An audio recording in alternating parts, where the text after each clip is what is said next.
Bien, amigos, ¿de qué creen ustedes que puedo hablar hoy? Por supuesto, del tema que nos ocupa reiteradamente.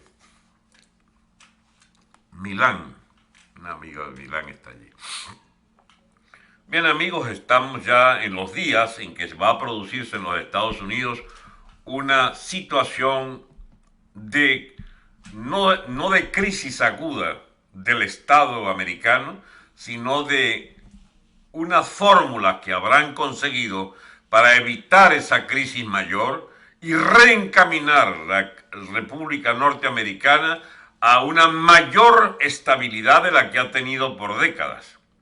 Y esa mayor estabilidad le vendrá dada por la intervención de un acto, la intervención de una modalidad de protagonismo de sus propias Fuerzas Armadas que evitaría que la crisis política se profundizara, porque para los que no estaban enterados, Estados Unidos está aún en una crisis política, a saber, una situación de inestabilidad profunda que consistía en una guerra abierta política entre factores antagónicos en la vida del Estado norteamericano, que ya iba teniendo cada vez más raíces en el cuerpo social y que tuvo su expresión de estallido prácticamente el día de las votaciones del 3 de noviembre, cuando se impuso una impresionante falsificación de la intención de los electores. Yo me niego a hacer este juego, que es legítimo hacerlo para el que lo quiera hacer, de andar cambiando palabras, porque no debe decirse esto, porque eso es aceptar el totalitarismo, eso es aceptar un régimen en las comunicaciones propio de dictaduras sanguinarias, de dictaduras totalitarias. Y yo voy a mantenerme con la concesión de como quiera, que no es que hay un tipo ahí esperando que digas una frase para eliminarte. No, son máquinas, son computadoras y hay lo que llaman los algoritmos. Algoritmos que si tú nombras tal palabra, entonces dispara una represalia de parte de estas aplicaciones. Bueno, yo no quiero correr esos riesgos y hablo entonces de que el 3 de noviembre se produjo acá en Estados Unidos, en medio de la votación y sobre todo del escrutinio,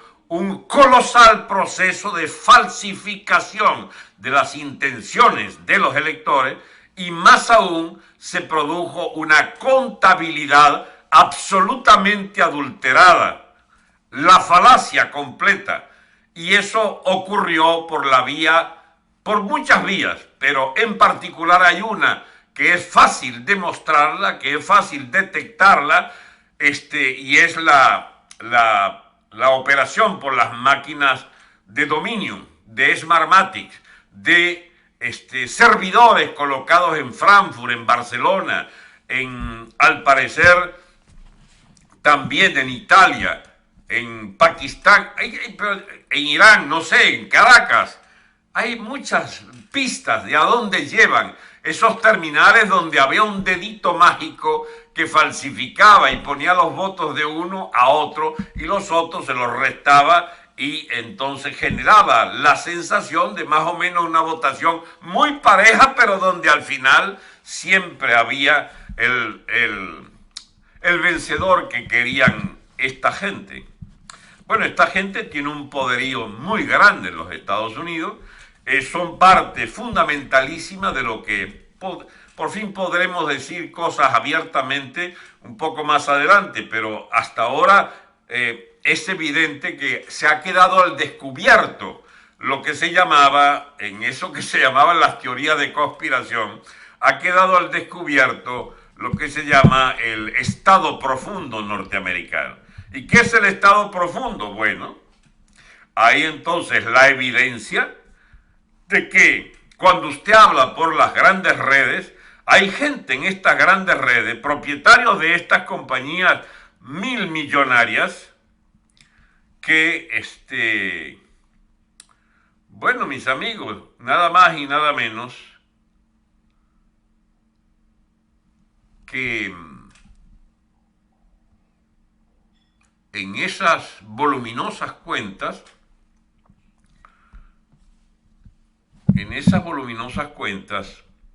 de seguidores, etcétera, hay alguien que puede decidir quién es oído y quién es bloqueado.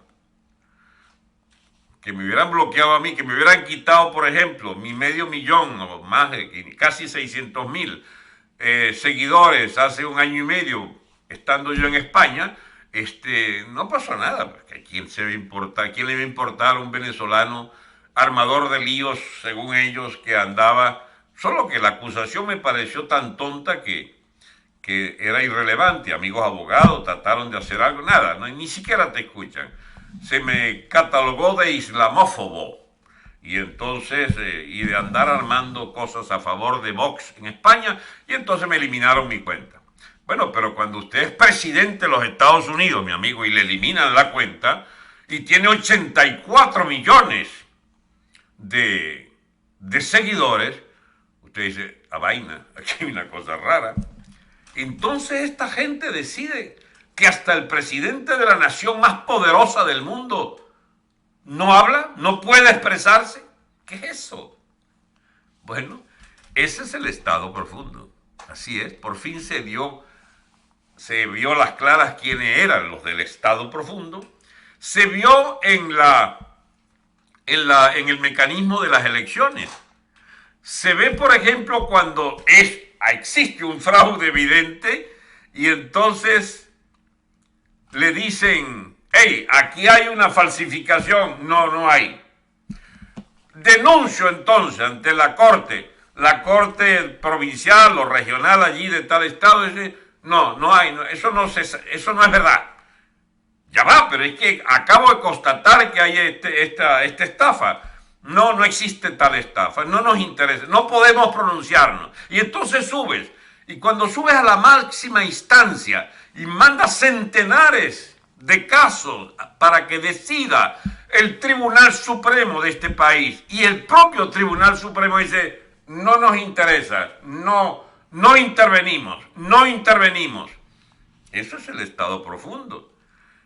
Pero más aún, cuando uno de los más grandes millonarios chinos, si no el más grande, declara en un programa de entrevista que él tiene comprado no sé cuántos senadores y diputados, y resulta que eso es verdad, que tienen comprado el Senado de los Estados Unidos y la Cámara de Representantes, y cuando usted ve que el jefe de la mayoría de los republicanos está casado con una china y es un gran capitalista, tiene enormes ingresos derivados de sus contactos con el Partido Comunista Chino, a broma, usted está ante un serio problema como país, más aún como potencia, más aún enfrentado por una potencia como la China comunista que quiera usted sacarlo del juego.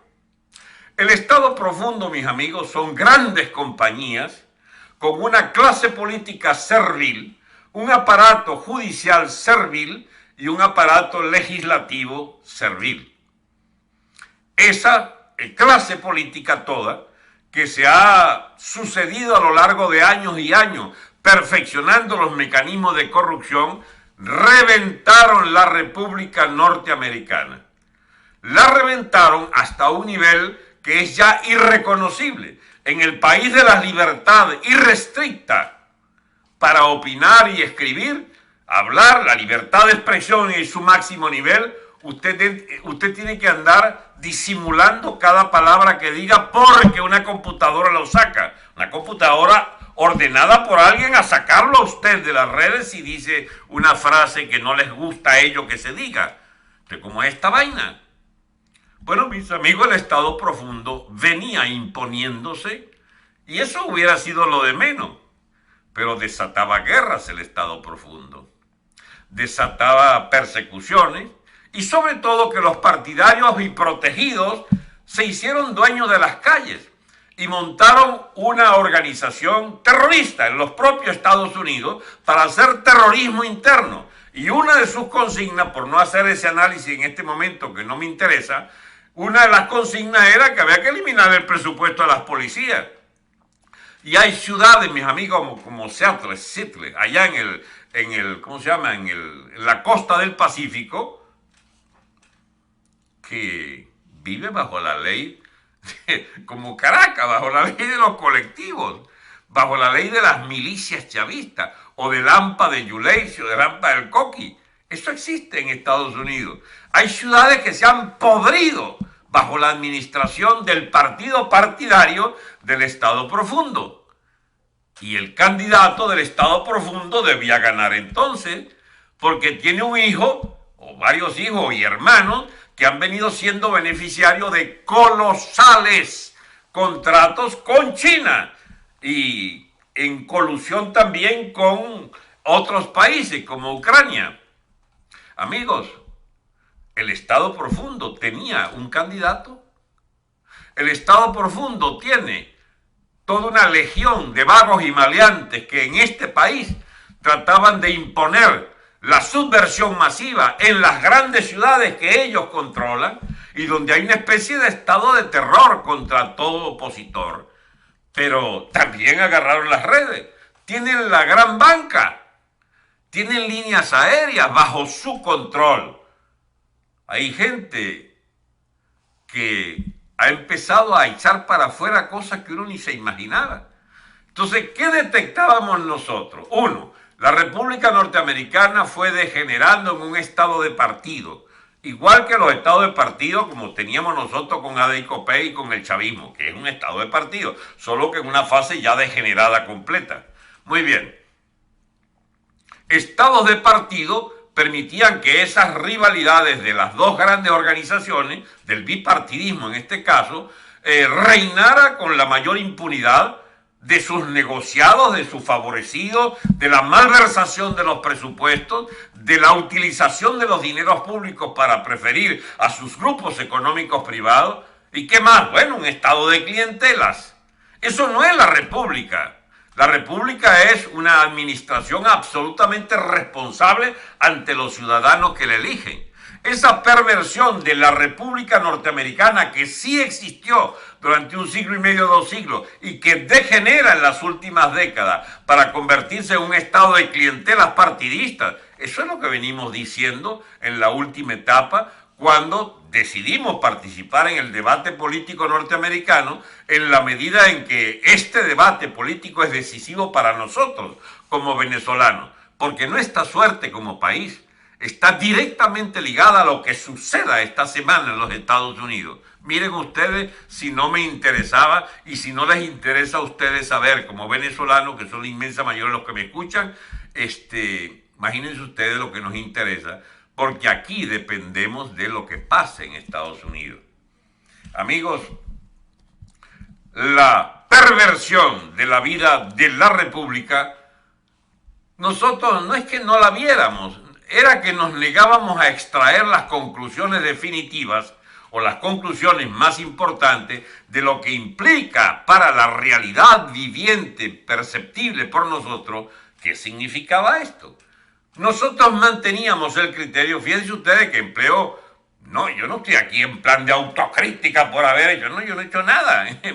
En Estados Unidos nosotros somos absolutamente prescindentes y ajenos a todas las consecuencias, a todo el articulado de estas instituciones y sus accidentes y las consecuencias de lo que hayan pasado en sus eventos, por lo menos los eventos electorales. No tenemos nada que ver. Pero sí tenemos mucho que ver con lo que decida la República Norteamericana en el futuro inmediato, porque sí hemos juzgado que en los últimos 20 años ese Deep State, el Estado profundo de Estados Unidos, fue cómplice abierto y directo del chavismo en el poder en los Estados Unidos. No es que antes no hubiera injerencia norteamericana, pero era la injerencia de un Estado imperial, de la primera potencia mundial, de las incidencias de la Guerra Fría, por ejemplo, en nuestras relaciones internacionales, de la rivalidad en esa Guerra Fría con Cuba y sus apetencias regionales, y nosotros pues siempre tuvimos opinión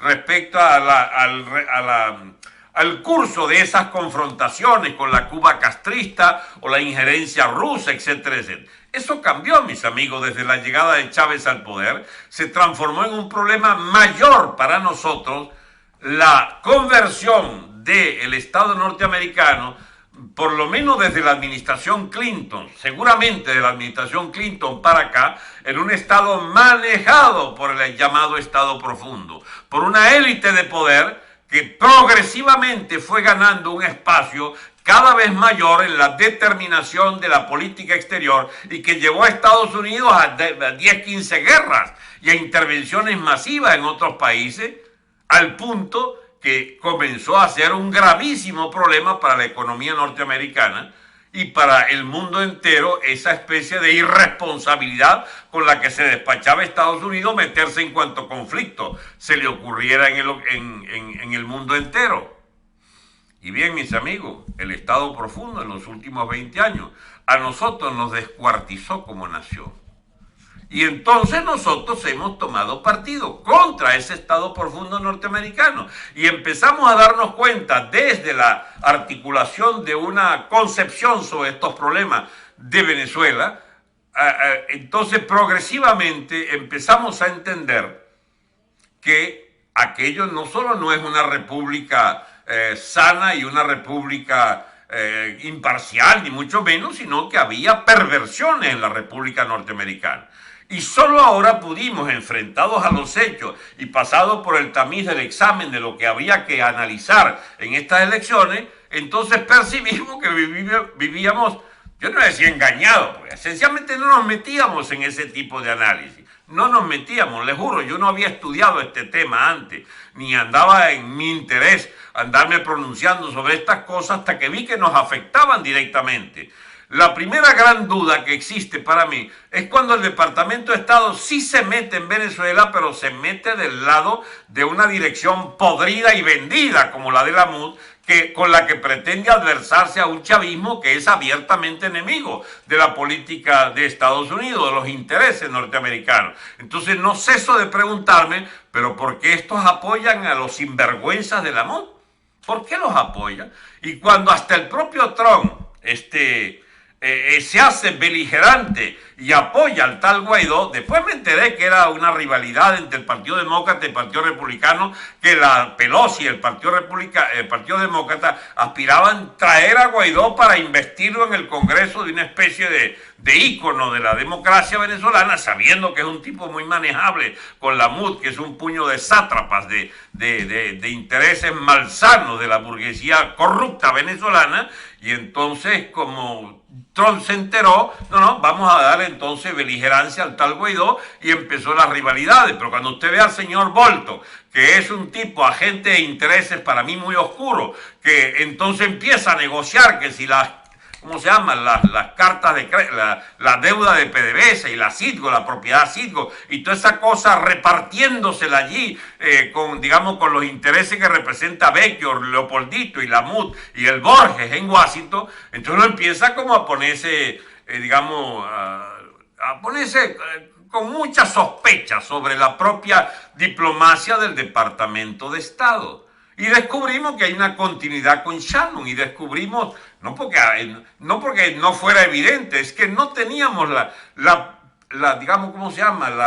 no estábamos en la duda de que eso fuese así. Sencillamente dábamos explicación de ignorancia de ellos o de la ingenuidad característica de muchas fases de la política norteamericana en el mundo, a funcionarios corruptos que podían moldear aquel diseño de política. Pero cuando caemos en cuenta de que son parte, evidentemente son parte de una inercia que viene desde Clinton y que nos afecta directamente a nosotros, empezamos a descubrir que el famoso Estado profundo es algo sensible, es algo, tangible, que nos afecta directamente. Amigos, entonces empezamos a entrar en la necesidad de analizar estas instituciones norteamericanas. Y entonces el mito de la independencia de poderes absolutos que nosotros creíamos que existía, bueno, resulta que no es tal, que la soberanía de cada poder y sobre todo la independencia del poder ya va, como que no es así, como que hay una colusión de intereses, hay una, ¿cómo se llama? Una colaboración, pero de burocracias más allá de la vida de los partidos. El poder electoral corrupto, el poder judicial corrupto, y eso llega hasta el Tribunal Supremo norteamericano, y la Cámara de Senado, y la Cámara de Representantes, todo eso cruzado por los intereses del Estado profundo, por sobornos gigantescos, por compra y remate de senadores y diputados, de jueces, etcétera, de gobernadores, de alcaldes, a vaina. Entonces esto está complicado, compañero.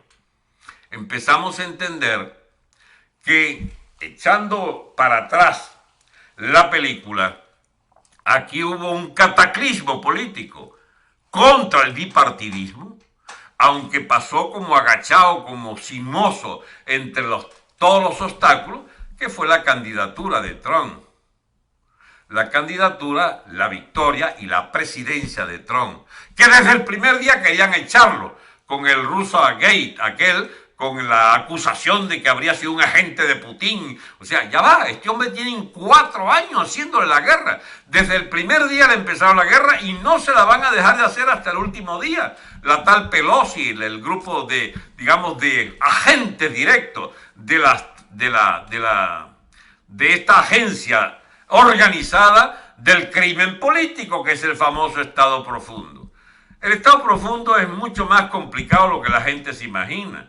Tiene opiniones sobre todo, mis amigos. Son los que auspician la ideología de género, son los auspiciadores del abortismo masivo, son los que quieren reducir la población mundial a la mitad, son los que quieren que no haya estados nacionales soberanos, odian las patrias, necesitan es que el capitalismo sea una realidad universal y aspirando a que el Estado sea una ficción tonta, secundaria, porque no debe haber Estado sino un solo gobierno y un solo Estado mundial. Eso es por supuesto una utopía casi tonta, pero cuando usted ve el avance de esas ideas hacia conformarse en realidades tangibles, esa aspiración a dirigir el mundo, cuando usted ve que desde Estados Unidos pueden censurar a un presidente, qué sé yo, de África, de América Latina o de que sea, lo ponen ya fuera de juego, desde un teclado de una máquina en los Estados Unidos, en estas grandes corporaciones mediáticas, usted empieza a dudar a vaina. Está bien, no hay Estado mundial, pero censura mundial sí puede haber. ¿Y cuándo se constata finalmente que eso existe? Bueno, cuando constata que al propio presidente de los Estados Unidos, con 84 millones de seguidores en esa red, lo sacan. Y lo sacan de la OTA y de la OTA y de la OTA y está prohibido hablar de él. Yo creo que cuando uno se arriesga a hablar de todas esas cosas, es porque tiene una noción muy clara de que si son inteligentes, y lo son, muy inteligentes, saben el daño que puede causar a su credibilidad un pequeño portador como yo de unas, digamos, tribunas pequeñas en un país que dejó de ser importante para transformarse en una colonia de malandros, como es Venezuela actualmente, colonia de una clase política y económica dirigente de malandros, con un pueblo sufrido y arruinado por estos malvados. Pues bien, entonces uno se pone a, ¿cómo se llama?, las pilas y empieza a armar un concepto, una comprensión completa de dónde estamos en este país y para dónde vamos, porque nos interesa a los venezolanos saber dónde estamos y para dónde vamos. Y cuando les decía, el Estado profundo se mete en multitud de problemas de la humanidad y empieza a dictar pautas que son ya pautas de gobierno de muchas naciones, entonces usted empieza a saber por fin que el famoso Estado profundo ha avanzado una barbaridad al poner a un etíope, agente del Partido Comunista Chino, a la cabeza de la Organización Mundial de la Salud, por ejemplo, que usted cuando ve que hay en unas Naciones Unidas una protección al régimen de Castro y del régimen venezolano, cuando usted, castrista chavista, cuando usted ve que hay infinidad de ejemplos en lo que se ve la pezuña china penetrando en esas organizaciones mundiales de las Naciones Unidas, entonces usted empieza, Dios mío, a atar cabos por fin de que hay toda en la cuestión del clima. Cuando usted empieza a ver que víctimas del famoso cambio climático quieren darle ventajas a la más contaminante de todas las economías, que es la China, pero que los famosos cultivadores de los propagandistas pues del cambio climático tenebroso que viene, etcétera, que está en curso, pero que al propio tiempo protegen a China. Es una cosa rara, ¿eh? Bien, amigos, si yo siguiera acá en esta disertación, ustedes llegarían a la conclusión de que es lo nuevo que has dicho, porque todas estas cosas las has insinuado o las has enunciado en conversatorios del pasado reciente. Efectivamente, es así, el grueso de estas cosas quizás no las dije con esta vehemencia, pero sí las insinué abiertamente en cada una de mis propuestas de análisis anteriores. ¿Qué es lo nuevo? Lo nuevo es que Estados Unidos está entrando en la fase de un gobierno militar provisional. Eso es lo que está ocurriendo. ¿Cómo es eso? Bueno, que hay un presidente 45, que es el señor Trump. Hay un presidente 46, que no se sabe quién va a ser. Y si va a ser Trump, hay un problema en ratificar a Trump como presidente para un segundo periodo. Es que hay en el medio unas decisiones de un poder que se pervirtió a sí mismo, impidiendo que se verificara lo del fraude electoral, impidiendo al renunciar al señor Pence a que 7 estados que cuestionaban esos resultados fuesen entonces a la votación, como indica la Constitución, de sus legislaturas, para que Trump ganaba fácilmente desde el poder de las legislaturas.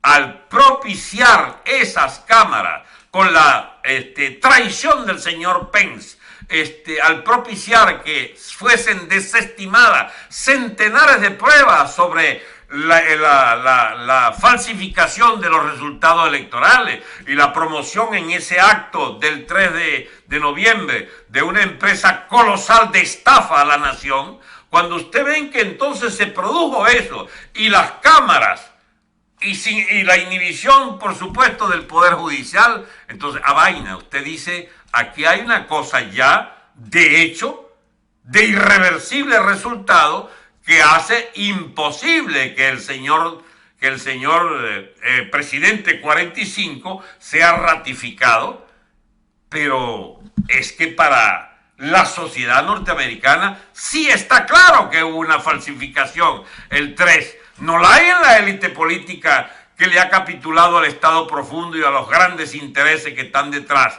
del candidato aspirante. La estafa, mis amigos, ha quedado consagrada supuestamente para que el otro entre, pero ¿entrará? Ah, bueno, al parecer entonces empieza a jugarse en estos días precisamente la inviabilidad de ese supuesto nuevo presidente. ¿Por qué? Porque hay que revisar las máquinas, chicos.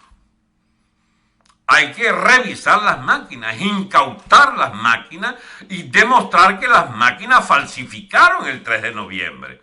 Hay que agarrar y contar todas esas benditas boletas otra vez. Hay que contar todos los recursos, hay que hacer explícito todos los recursos de que tal elección fue una gigantesca estafa. Porque el candidato que supuestamente perdió pasó largo de los 80 millones y el otro no llega a 60 millones. Eso es lo que pasó. Eso es lo que pasó. Y entonces, el que tiene los 80 o 90 millones, qué sé yo cuánto tiene, y que diga que tiene 103 millones de votos. El que ganó esas elecciones, Bueno, bien pendejo ese se queda con esa derrota, chico, con esa estafa contra la voluntad nacional. El tipo sigue, pero entonces obstruido, empezando por su propio vicepresidente que se le pasa al campo del adversario y se niegan a enunciar lo que la famosa certificación impidió que se hiciera en el Congreso, que era el lugar natural para echar abajo esos resultados del 3 de noviembre. No, ellos siguieron con su plan. Y es allí entonces donde incluso la provocación esta de un rejunte de locos y maleantes van y asaltan al Congreso, y algún que otro despistado, por supuesto, de la gente de Trump, pero donde no hay la menor digamos, duda de que se trata de una provocación gigantesca para hacer lo que han hecho después. Como aquel que mandó a asaltar el Congreso, entonces hay que enjuiciarlo y sacarlo del poder. Sacarlo 10 días antes de que termine. ¿Y por qué vas a sacarlo 10 días antes? Tú no puedes esperar 10 días y después, qué sé yo, haz lo que quieras. No, tiene que ser ahorita. ¿Pero por qué quieren enjuiciarlo? ¿Por qué quieren sacarlo ahorita? Porque le temen a estos últimos 10 días. Le temen mucho y quieren impedir que actúe. Pero el que debía actuar ya actuó. Y está en curso lo que se llama el acta de insurrección. Y está en curso todo un plan que no es de él, amigo. Es del Estado norteamericano defendiéndose de las perversiones de la clase política hipotecada, corrompida por la China comunista. ¿Me entienden ahora? Esa China comunista compró como marranos a más de uno, a muchos diría yo, de esa clase de la élite del legislativo y del judicial, y de gobernadores y de alcaldes. Y entonces, ¿qué va a hacer el señor Trump? ¿Se va a quedar quieto o va a pelear? Él no va a pelear, él. Los que tienen que pelear son los que quieren devolver a Estados Unidos a una situación de normalidad institucional. Los que hagan prescribir que el fraude está penado por ley. Y entonces usted tiene pequeñas muestras en estos 10 días de lo que van a hacer. Hay por ahí una señora de apellido Rodríguez. Lo lamento por los apellidos Rodríguez, entre ellos mi nieto. Unos apellidos Rodríguez, de la señora, creo que se llama Raquel, allá en Texas. Que la señora, con las manos en la masa, pues la agarraron en el fraude electoral local y le van a zampar 20 años de cárcel a partir de una denuncia demostrada de la llamada organización o la Fundación Veritas, que quiere decir verdad en latín, esa señora, y que le van a zampar 20 años de cárcel por fraude, por haber sido ejecutora visible, filmada de una operación de fraude electoral. Usted sabe lo que viene aquí, mis amigos, que si este operativo de Texas, local, algo así como para muestra un botón, si no es ese botón, sino 2, 3, 5, 10,000 botones como ese, que pueden ser demostrados, hay más de 1,000 personas en lo que se llama los affidavits, es decir, las declaraciones juradas, que en Estados Unidos son sagradas. Hay más de 1,000 personas que el Poder Judicial no le dio la gana de oír, que dicen en esos affidavits: yo vi cómo metían boletas falsas, yo vi cómo traían cajas con boletas inventadas, yo vi cómo falsificaban, yo vi cómo la máquina daba un salto, la apagaron y después volvió a contar distinto. Son los affidavits de mucha gente que hay que oír. A ver, entonces les traslado el problema a ustedes. ¿Ustedes creen que el 20 puede haber un mandato del señor que fue el corresponsable o el beneficiario de todo un desastre para la democracia americana, que significa una operación descomunal de desfalco electoral el 3 de noviembre y de desfalco legislativo el día 6 de enero? ¿Ustedes creen entonces que esta monstruosidad que se ha hecho contra la democracia americana va a investir a un presidente que es reconocido? ¿Ustedes no se dan cuenta que hay una trambuque raro, que hay una situación donde no es normal lo que está pasando? Washington hay más de 20,000 tropas, amigos. 20,000 soldados ya en Washington. Hay toda cantidad de movimientos rodeando las alcaldías y gobernaciones de todo el país, con paredes, etc. es una operación militar de gran escala, no solo en Washington, en todo el país. Hay lo que se llama insurrección acto y hay la previsión desde 1918, desde 2018, de que toda aquella persona que estuviera implicado en un operativo con otra potencia para alterar votaciones o lo que fuera en los Estados Unidos, le zampan 20 años de cárcel y será agarrado. O sea, ese acto ejecutivo de 1918 está vigente. Aquí hay una previsión durante 4 años de este hombre, el presidente actual, que se ha preparado para esta situación. Él lo llamó el pantano. Y entonces decía él que para drenar el pantano había que meterlos y hacer que entraran de lleno y hacer que quedara evidente. Mis amigos, hasta hace 5 o 6 días nadie sabía aquí que el poder de las redes sociales tenían la voluntad o la capacidad o el nivel de estupidez para censurar a un presidente de la República de Estados Unidos. Pues lo hicieron. Entonces ha quedado demostrado. De manera que todo lo que vengan contra esos muchachones que dirigen las grandes redes de alta tecnología de comunicaciones, no se van a poder quejar cuando venga contra ellos medidas de impresionante represalia por su osadía en el manejo de la opinión mundial.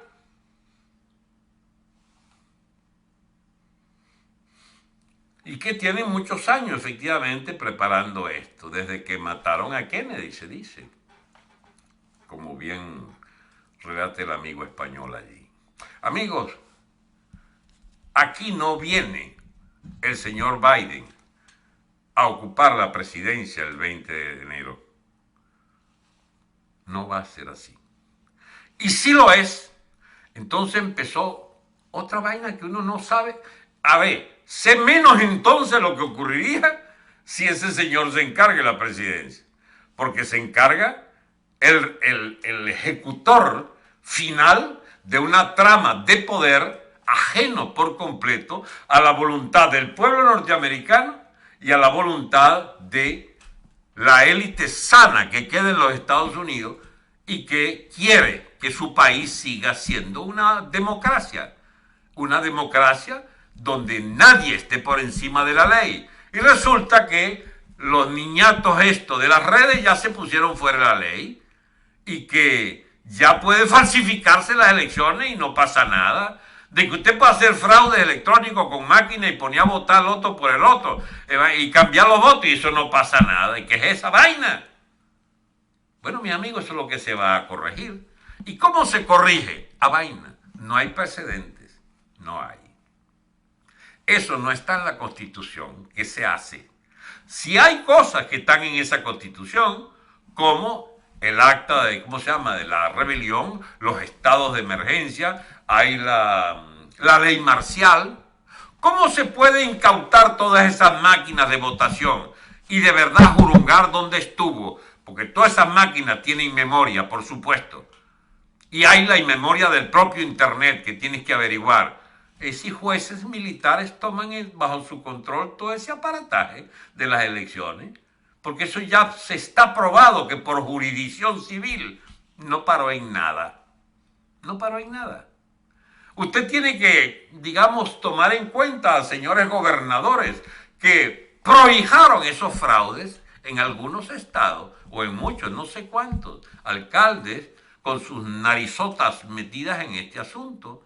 Entonces, ¿quiénes pueden hacer eso? Solo las Fuerzas Armadas pueden hacer eso. Es la parte sana de la sociedad norteamericana a nivel institucional. Eso no quita que pueda haber honorables demócratas y honorables republicanos y honorables alcaldes y honorables gobernadores y honorables senadores. Sí, muchos honorables, pero muchos bicharracos también podridos en todas esas vainas. Y la Fuerza Armada, que debe también tener una ala corrupta, debe tenerla también. Sin embargo, hay una garantía de que por reglamentos militares, todo corrupto en la Fuerza Armada, tarde o temprano lo echan, lo degradan o lo sacan del juego completamente. Y ha ocurrido con prominentes generales de Estados Unidos que dan fe de que las Fuerzas Armadas se mantienen leales al presidente actual. sino como creen ustedes que está en marcha un operativo militar gigantesco que busca preservar la pureza de las instituciones norteamericanas en las próximas semanas, meses y años y décadas. Bien, hay muchas cosas de las que hay que hablar, mis amigos, pero yo llego hasta aquí porque me da la impresión de que con estos elementos ustedes tienen ya suficiente como para empezar a seguir las noticias desde otra óptica. Hay una ruptura. La transición sí será pacífica. Lo más probable es que de Trump a Trump, pero no de Trump entregándose a sí mismo el poder, a lo mejor no, porque hay una interrupción el 20 que es obligatoria. Pero para usted poder poner a Trump a la cabeza del Estado, usted tiene que demostrar que le hicieron una trampa descomunal.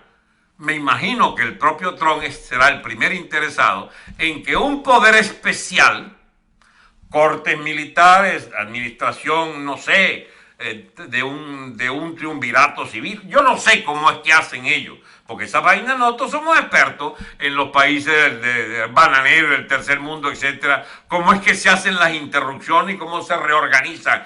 Pero no, aquí hay 2 siglos y medio de continuidad constitucional, mis amigos. Ajá, ¿y qué ocurre cuando entonces se pervierten las instituciones y ponen al quien no es en la presidencia a partir de unas elecciones que no han debido consagrarse como válidas? ¿Cómo es eso? ¿Qué se hace en esos casos? Las Fuerzas Armadas tendrán la respuesta para eso, y por eso es ese interrogante que puse del 45 al 46. ¿Quién es el 46? No se sabe.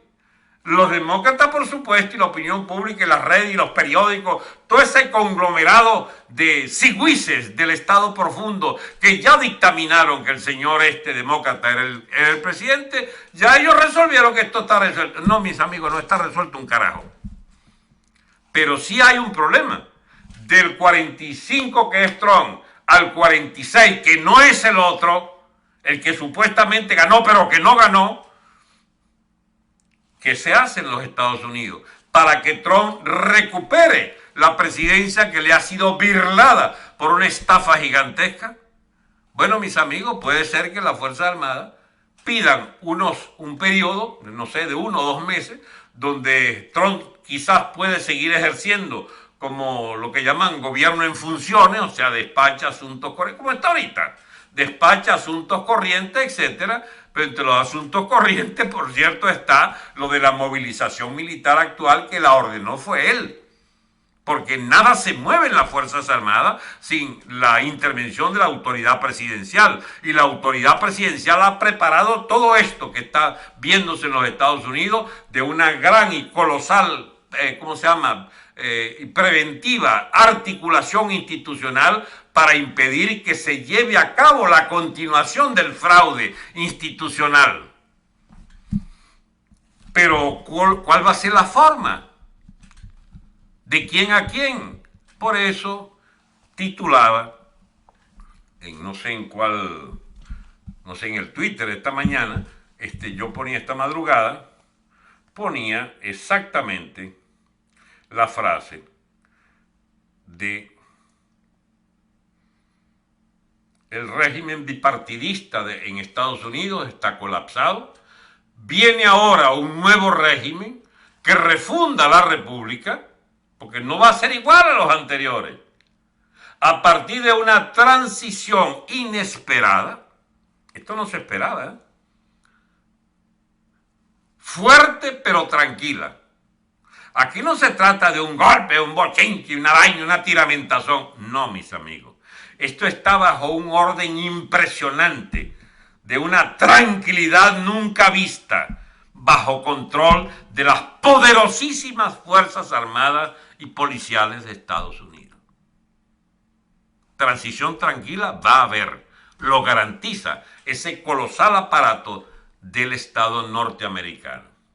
Entre el presidente 45, DT, y el 46, interrogante, el cimbronazo, carajo, será histórico. Ese cimbronazo es el que nosotros previmos que podía ocurrir apenas nos enteramos de que las elecciones habían sido burladas, birladas, robadas, estafadas, etcétera, etcétera.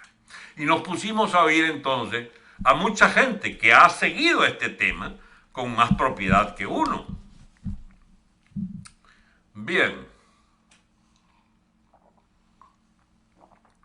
¿Y por qué este interés tan fuerte en la situación norteamericana? Bueno, porque depende. Si el otro, el Estado profundo, sigue en el poder y pone la rochela allí del partido de moral, digamos, dudosa, entonces Guaidó será feliz, Leopoldito más feliz todavía, la Tintori volverá a la Casa Blanca, y los bolichicos, pero carajo, buchones más que nunca, al lado de sus amigos de Chávez y de toda la diplomacia pues de Maduro, que volvería aquí a Estados Unidos en su patio, pues, ¿bien? Y esa vaina yo quiero participar en la ruina de ese proyecto. No queremos al chavismo y a la MUD celebrando, como lo han celebrado, la supuesta victoria de Biden. Es más, eso los delata la naturaleza moral última, la amoralidad de esa tendencia política que se reúne toda como ampones políticos detrás de los ampones chavistas totalitarios del Partido Comunista Venezolano, el Partido Cubano, pues, que dirige nuestro Estado. Bien, mis amigos, nos interesa el triunfo, la ratificación del curso de estos últimos 4 años, porque está inscrito en la naturaleza de este régimen que sería corregida la política exterior en muchos aspectos fundamentales.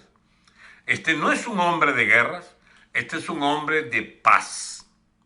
Este es un hombre de hacer las cosas con paciencia, en su oportunidad y con armas sumamente sutiles, pero también prácticas y directas para forzar, digamos, o acuerdos o resoluciones. Yo no tengo ninguna dificultad en participar de un proceso que, con la garantía del Estado norteamericano detrás, obligue a determinada actuación en Venezuela. No tengo problema. Pero cuando se trata de acuerdo entre bandidos, yo le temo mucho. Por eso creo que los acuerdos que andan buscando de Maduro con la MUD y Leopoldito de gestor de toda esa vaina, eso es terrorífico lo que puedan hacer. Un proceso que obligue al régimen venezolano a no sé qué en el futuro inmediato a partir de una ratificación de Trump en la presidencia, hay que estar abierto a qué es lo que proponen y sobre todo cómo se resguardan las garantías del pueblo venezolano, que solo puede partir para negociar de un presupuesto mínimo, de un estatuto mínimo, fuera la peste chavista castrista del poder en Venezuela. Una vez que estemos de acuerdo en que eso es lo primero que se hace, ya todo lo demás no es que sea negociable, todo lo demás sale solo, porque esta peste política del Estado venezolano hay que echarla, y echando ese Estado nos obliga a reconstruir la sociedad, el Estado y la sociedad venezolana desde sus cimientos, desde sus cimientos. Nosotros confiamos en que con Trump podemos hacer eso, podemos hacerlo. Y Trump le convendrá entonces tener otros interlocutores. Yo no les voy a ocultar que tengo un interés particular, y los repúblicos, con el amigo Humberto González, Wilfredo Bello, todos los amigos repúblicos que están alineados en esta misma posición, en general, no es que tengamos que estar de acuerdo en cada punto, no, los que desde los repúblicos y esto que se llama la derecha venezolana, etcétera, los que estemos de acuerdo con este planteamiento, seguramente tienen mucho que decirle al señor Trump en las próximas semanas y meses, al ratificarse su victoria en los Estados Unidos, que se estima quedaría clara una vez que se demuestre lo de la enorme estafa electoral que padeció su propuesta y sus posiciones.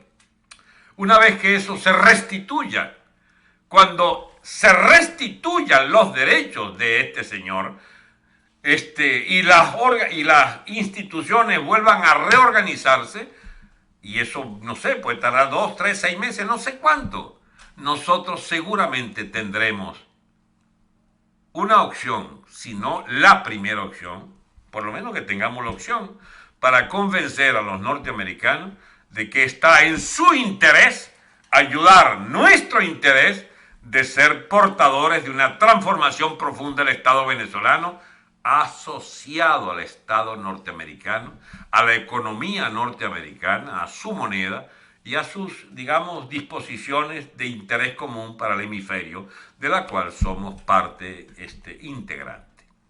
Bien amigos, será hasta muy pronto. Muchas gracias por haber estado en esta hora escasa. No quiero abundar más en otros detalles, no vaya a ser que abuse de la paciencia de los algoritmos y me saquen de juego. Y yo hice esta conversación con algo con lo que voy a terminar, arriesgando, mis amigos, a que esta fuese, como la anterior, mi última aparición en estas redes. No creo que se ocupen porque no debo estar en el radar todavía. Si yo tuviera 200, 300, 500 mil personas en mis foros, les puedo asegurar que ya me hubieran sacado. Pero no, me han dejado porque soy, digamos, microscópico, entonces no me sacan. Pero si me sacaran, yo quiero que ustedes sepan que me sacaron por haber dicho lo que hoy dije. Y que volveré cuando ellos los envainen y precisamente los envainados entonces tengamos capacidad otra vez de no solo de sobrevivencia, sino de respirar con, digamos, pulmones adicionales, los mismos pulmones de todos los que ganen al hacer esta operación de limpieza del Estado norteamericano, que es la limpieza que nosotros hubiéramos querido hacer. No podemos, no somos de aquí, no somos clase política de acá, pero seguramente nos van a ayudar en la limpieza profunda de Venezuela. Ay, Dios mío, que aquella sí es verdad que es complicada, compañero, porque es una sociedad toda que se pudrió. Aquí se pudrió esferas del poder y tiene sus temas de delincuencia, de droga, etcétera, toda una cantidad de vicios que tiene la sociedad norteamericana. Desigualdades también existen acá, pero esa capacidad para rehacer un Estado podemos tenerla los propios venezolanos si los Estados Unidos nos ayudan con prontitud para que los males que padecemos masivamente sean extirpados o disminuidos radicalmente. Yo no quisiera irme sin, digamos, una pequeña anotación sobre unas cosas que me extrañan mucho del programa del tal Diosdado Cabello. Él se empeña en presentarme como una persona que no merece crédito, pero por lo menos que le merezco más crédito a él que todos los otros personajes de la MUD, porque estima que yo digo cosas que los otros no dicen. Anótame entonces ahí, Diosdado Cabello. Yo no es que no sepa cuál es el próximo presidente, como quisiste ridiculizarme. No, yo sí sé quién es el próximo presidente. Se llama Donald Trump, ¿oíste? No es el que tú quisieras que fuera. Y te apuesto lo que sea. Como este señor me saca toda la semana, él quiere no sé qué objetivo con sacarme toda la semana. Hay los maledicentes que me hacen pues su agente y cosas por el estilo, y estupidez, idioteces por el estilo. Yo solo quiero reconocerle al señor Diosdado Cabello que es más astuto que cualquiera de los otros dirigentes del grupo de gobierno, del partido de gobierno. Yo creo que él tiene algún interés que no alcanzo a descubrir, pero en todo caso no será el de mi capitulación. Hasta muy pronto. Les recuerdo que la regla de oro para que uno pueda seguir subiendo es compartir este programa con mucha gente para que ojalá lo vean, como han visto otros ya, decenas y decenas y decenas de miles. Muchas gracias, hasta pronto. Chao. Adiós amigos de Facebook.